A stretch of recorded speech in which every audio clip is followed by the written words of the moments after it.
कक्षा +2 arts and science विषय अनिवार्य हिंदी पाठ 4 बिहारी कवि। दूसरा बिहारी का 2 है। तो पर वारो उर्वशी सुनी राधिकी सुजान, तू मोहन के उर्वशी वह उर्वशी समान। प्रसंग प्रस्तुत दोहा हमारी पाठ्य पुस्तक सृजन में संकलित कवि बिहारी द्वारा रचित दोहों से अवतरित है। इस दोहे में कवि ने यमक अलंकार का चमत्कार उत्पन्न करते हुए राधा जी का सौंदर्य और श्री कृष्ण पर पड़े उनके प्रभाव का वर्णन किया है। व्याख्या। कवि बिहारी कहते हैं कि हे चतुर राधिका जी, मैं आपके सौंदर्य पर परम सुंदर माने जाने वाली अप्सरा उर्वशी को भी न्योछावर कर सकता हूँ। आप सभी का मन मोहने वाले श्री कृष्ण के मन में उनके मन को भी मोह लेने वाली बनकर अथवा अप्सरा उर्वशी के समान होकर बस गई हो। विशेष। कवि ने इस दोहे में राधा की स्तुति की है, किंतु इस दोहे में भक्ति भावना से अधिक कवि ने अपने आलंकारिक कौशल को दिखाने की चेष्टा की है। दूसरा पॉइंट। प्रथम उर्वशी शब्द का अर्थ उर्वशी नाम की अप्सरा है, किंतु दूसरे उर्वशी शब्द का अर्थ है हृदय में बसी हुई, तथा तीसरे उर्वशी का अर्थ है उर्वशी और हृदय को वश में करने वाली है। इस प्रकार उर्वशी शब्द में यमक अलंकार है। तीसरा पॉइंट है, कवि ने भाषा पर अपने असाधारण अधिकार का परिचय दिया है। चौथा है, प्रस्तुतिकरण की शैली आलंकारिक और चमत्कार प्रदर्शन की है। पांचवा है, दोहा छंद प्रयुक्त हुआ है। तीसरा दोहा है, बंधु भय का दीन के को तारो रघुराय, टूठे टूठे फिरतो झूठे वृद्ध कहाय। प्रसंग। इस दोहे में रचयिता कवि बिहारी जी हैं, जो हमारी पाठ्य पुस्तक सृजन में संकलित दोहों से अवतरित है। इस दोहे में कवि महान, दीन तथा सबसे बड़ा पापी समझकर भगवान राम को उलाना और चुनौती दे रहा है कि वह उसे तार कर दिखाए। व्याख्या। कवि बिहारी कहते हैं कि हे रघुपति, आप दीन बंधु कहलाते हैं, पतितो उद्धारक कहलाते हैं। आप अपनी प्रशंसा सुन सुनकर बड़े इतराते फिर रहे हो। सच तो ये कि आपका अभी तक मुझ जैसे पापी और दीन व्यक्ति से पाला नहीं पड़ा है। छोटे छोटे दीनों और पतितों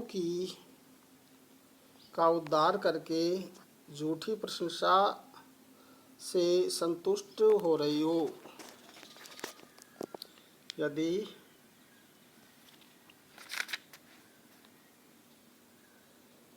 मेरा उद्धार कर दो तो मैं मान लूँगा कि आप वास्तव में दीन बंधु और पतित पावन हो। विशेष। पहला पॉइंट, कवि ने अपने कथन की चतुराई से भगवान को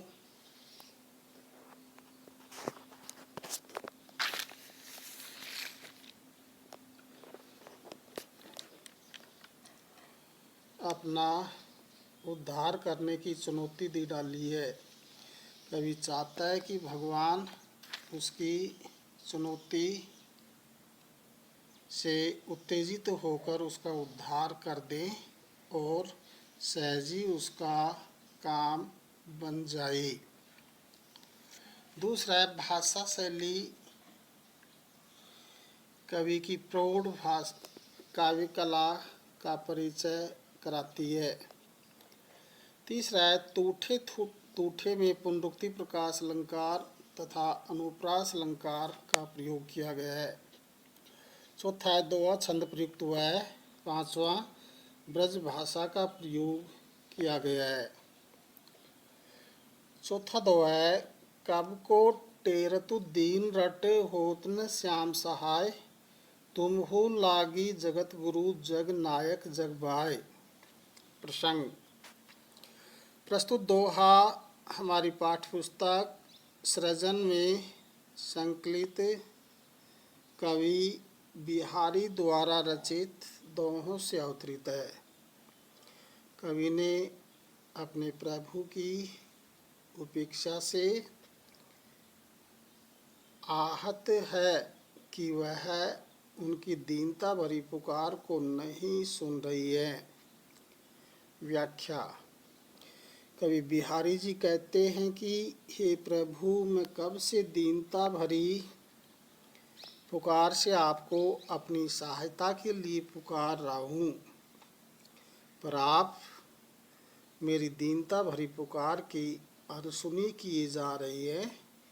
हे श्याम, हे जगत पूज्य, हे जगन्नायक, कहीं ऐसा तो नहीं है कि आपको भी सांसारिक हवा लग गई हो। आपने भी सांसारिक गुरुओं और नायकों के समान दीनों की उपेक्षा करना प्रारंभ कर दिया है। यदि ऐसा न होता तो मेरी करुण पुकार सुनकर आप मेरी सहायता करने अवश्य आते।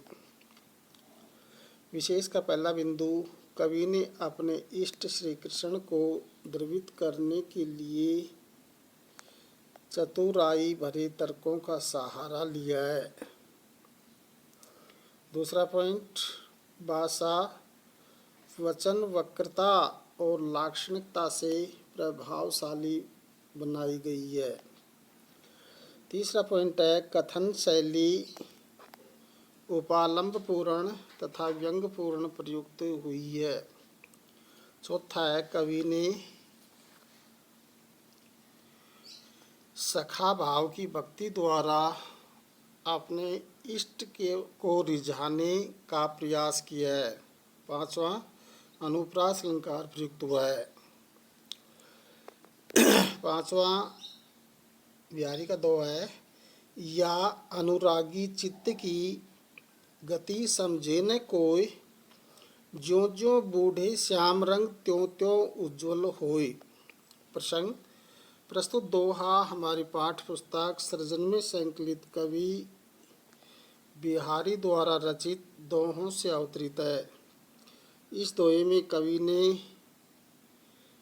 प्रेमी मन के द्वारा किए जाने वाले विचित्र व्यवहार को बड़े ही मार्मिक ढंग से प्रस्तुत किया है।